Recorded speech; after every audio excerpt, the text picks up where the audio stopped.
6 minute ہم آپ کے لیتے تھے، آج سنڈے کا دن صرف 2 منٹ ایکسٹرا آپ کے دیں گے۔ اور یہ دوسری کوئی اللہ صلی اللہ سیدنا محمد وعلی سیدنا محمد وبارک وسلم صلاۃ و سلام علیک یا رسول اللہ صلی اللہ تعالی علیہ وسلم۔ کہیں مت جائیے، بہت بڑا انمول تحفہ آپ کے لیے، ایمان تازہ ہو جائے گا۔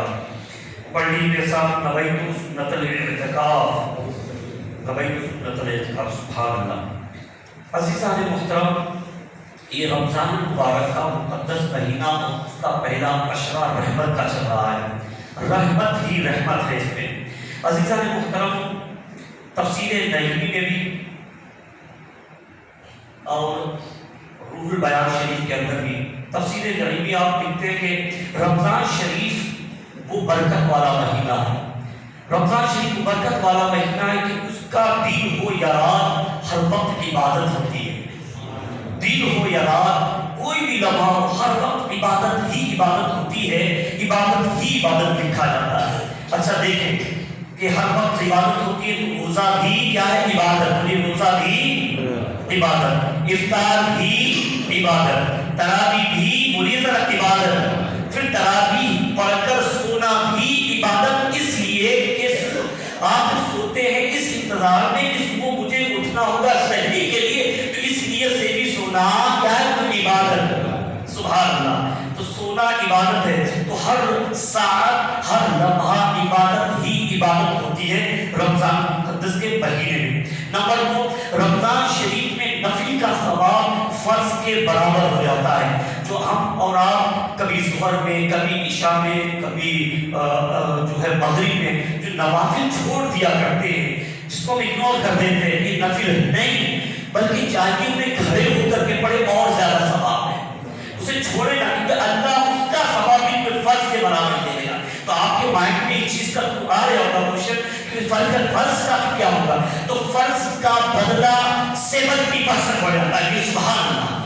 یعنی نفل کا فرض کے برابر، اور جو فرض پڑھ رہے ہیں اس کا اللہ تعالیٰ اتنا گنا بڑھا دیا کہ 70% آپ کا ہو گیا۔ عزیزان محترم، تو آپ دیکھیے کہ اللہ تبارک و تعالیٰ نے ایک رمضان المبارک کے مہینے میں اتنی بڑی برکتیں عطا فرمائی ہیں۔ اب یہ چوتھی بات ہے، عزیزان محترم، حضور نبی کریم صلی اللہ علیہ وسلم نے ارشاد فرمایا کہ جس نے ایک دن کا روزہ اللہ کریم کی رضا حاصل کرنے کے لیے، ایک رضا کیا؟ اللہ کو خوش کرنے کے لیے، اللہ کو راضی کرنے کے لیے، آپ کے مائنڈ میں کوشچن آئے گا روزے تو اللہ کو راضی کرتے نہیں، اللہ کو راضی کرنے کے لیے ہم رکھتے ہیں، مگر نیت یہ ہونا چاہیے مولا تیری رضا حاصل کرنے کے لیے ہم روزہ رکھ رہے ہیں۔ تو جس شخص نے اللہ کریم کی رضا حاصل کرنے کے لیے روزہ رکھا تو اللہ تعالیٰ اسے جہنم سے اتنا دور کر دے گا جتنا یہ کوا ایک پکشی ہے، جانتے ہیں آپ، کوا وہ اڑتا بہت زیادہ ہے، بہت زیادہ، ادھر اس کا اڑنا کچھ زیادہ ہوتا ہے۔ عزیزان محترم، کہتے ہیں کہ ایک کوا اپنے بچپن سے اڑنا شروع کرے اور یہاں تک کہ بوڑھا ہو کر مر جائے، اتنا فیصلہ ہو جاتا ہے۔ عزیزان محترم، آپ غور فرمائیں کہ اللہ کریم نے، اب یہ چوتھی بات سے حضور نبی کے کریم صلی اللہ علیہ وسلم نے فرمایا جو ایمان کی حالت میں حصول ثواب کے لیے، حصول ثواب کی نیت سے رمضان میں قیام یعنی رات میں کھڑا ہو کر کیا کرنا؟ نماز ادا کرنا، تو یہاں رات میں نوافل پڑھنا اور دیکھا جائے تو تہجد کی نماز ادا کرنا، سبحان اللہ۔ عزیزان محترم، اس کے گزشتہ گناہ بخش دیے جاتے ہیں، جو پرانے گناہ اس میں کر بیٹھا ہے تو اللہ کریم رات کے وقت میں آپ وضو کر کے صرف 2 رکعت نفل ہی پڑھ لو، جب آپ سو کر کے پڑھیں گے تو تہجد کی ادا ہو جائے گی، اور اگر آپ تہجد کی نہیں پڑھیں تو تہجد پڑھیں، تہجد کی ادا نہیں تو کوئی بھی نوافل نیت سے پڑھ لیں تو اللہ گزشتہ میرے گناہ ہم کر چکے اسے بھی بخش دیتا ہے۔ اب یہ لازم بات یہ ہے عزیزان محترم، آپ کا دل بار بار ہو جائے گا، ایک صحابی رسول ہیں جن کا نام حضرت سیدنا ابو ہریرہ رضی اللہ تعالی عنہ سے روایت ہے، کہتے ہیں کہ رسول کریم رؤوف الرحیم علیہ السلام کو تسلیم نے فرمایا کہ 7 مہلک گناہوں سے بچو۔ یہ مہلک جو ورڈ ہے یہ بہت خطرناک ہوتا ہے، اس کو پتہ یہ چلا کہ مہلک یہ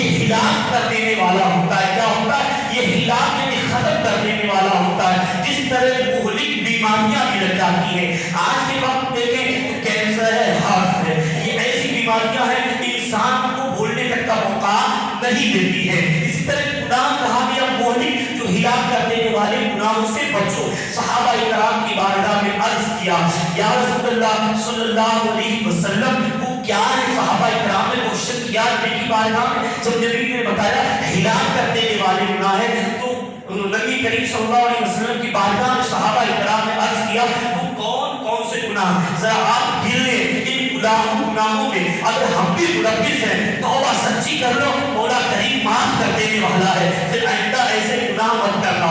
تو فرمایا کہ اللہ کے ساتھ شرک کرنا، یعنی ذات خدا کے ساتھ اللہ کے برابر کسی کو ٹھہرا دینا، اللہ اکبر، اس کی ذات میں کسی کو شریک کر دینا، یہ نمبر 1 گناہ۔ نمبر 2 جادو کرنا، یہ ایک ایسا سسٹم ہوتا ہے، ایک ایسی شیطانیت ہوتی ہے جو انسان شیطان سے مدد مانگ کر کے لوگوں کو تکلیف دینا چاہتا ہے۔ عزیزان محترم، جن لوگوں نے اس طرح کے ٹونا سیکھ لیا ہے، جو اس گندے کام کے ذریعے لوگوں کو تکلیف پہنچاتے ہیں، لوگوں کو ہلاک کر دیتے ہیں، نمبر 2 ایسا گناہ یعنی جادو کرنا۔ نمبر 3 ناحق کسی کی جان لے لینا، نردوش آدمی، کوئی دوست ہے، عزیزان محترم، اس شخص کی جان لے لینا یعنی اس کا مرڈر کر دینا، اللہ اکبر۔ نمبر 4 مطلب یہ حرام ہوا۔ نمبر 4 سود کھانا، اللہ اکبر، انٹرسٹ کے اوپر ہم پیسہ دیتے ہیں، میں نے 1000 دیا تو کتنے گنا اس سے لے لیتے ہیں، یہاں تک کہ وہ مر ہی جاتا ہے، وہ اتنا اس کا بڑھنے لگتا ہے، وہ ادا کرتا اور اس کا بڑھنے لگتا ہے۔ ایک مومن کا کام یہ ہے تمام اس کی مدد کرو، اس کو اس طرح کی تکلیف میں مت ڈالو۔ تو ایسا شخص جو بیاج لیتا ہو، جو سود لیتا ہو، ایسا شخص عزیزان محترم، اس کے بعد یتیم کا مال کھانا، عزیزان محترم، والدین گزر گئے وصیت کر کے گئے، تم کو یا ہم کو دے کے گئے، یہ اتنا مال ہے، یہ میری زمین ہے، میرے بچوں کو میرے باپ آپ دے دینا۔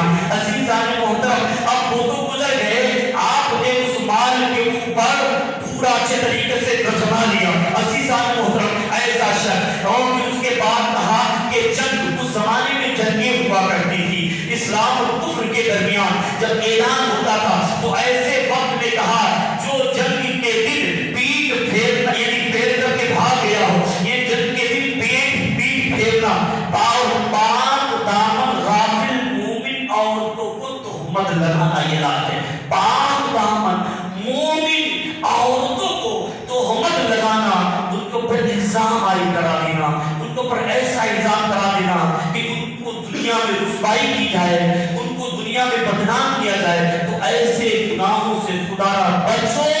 اللہ کریم کی بارگاہ میں دعا کرتے ہیں مولا جو میں نے بھولا ہے سب سے پہلے ہمیں عمل کرنے کی توفیق عطا فرمائے۔ انشاءاللہ یہ سیکھ کر کے آپ جائیں گے، دوسروں کو بتائیں گے تو انشاءاللہ ضرور اللہ تعالیٰ اس کا بدلہ آپ کو عطا فرمائے گا۔ آج یہ چوتھا رمضان چل رہا ہے، ہم سے مس ہو گیا تھا، دیکھیے پہلے چوتھا رمضان چل رہا ہے، پہلے رمضان کا وظیفہ، دوسرے رمضان کا وظیفہ اور تیسرے رمضان کا وظیفہ اور چوتھے رمضان کا آپ کو ذکر کا مطلب بار بار کسی کی بات کرنا، تو یہاں ذکر اللہ کی بات ہو رہی ہے، اللہ کی بات ہوئی۔ میرے پاس میں دیکھیے یہ ایک چیز ہے، اس میں لکھا ہے کہ چوتھے روزے کی کیا تسبیح، لا الہ الا اللہ وحدہ لا شریک لہ، 24 گھنٹے 24 قریبی آپ اس کو پڑھ سکتے ہیں 100 ٹائم۔ آپ سفر میں ہیں، آپ اتنا مشکل وقت میں ہیں، آپ کے پاس وقت نہیں مل رہا، موبائل میں اس کو کھینچیے گا، اس کا فوٹو اس کے اندر جو ہے سیو کر لیجیے گا، لا الہ الا اللہ وحدہ لا شریک لہ۔ چوتھے روزے، 5ویں روزے کا ہے لا الہ الا اللہ لہ الملک و لہ الحمد۔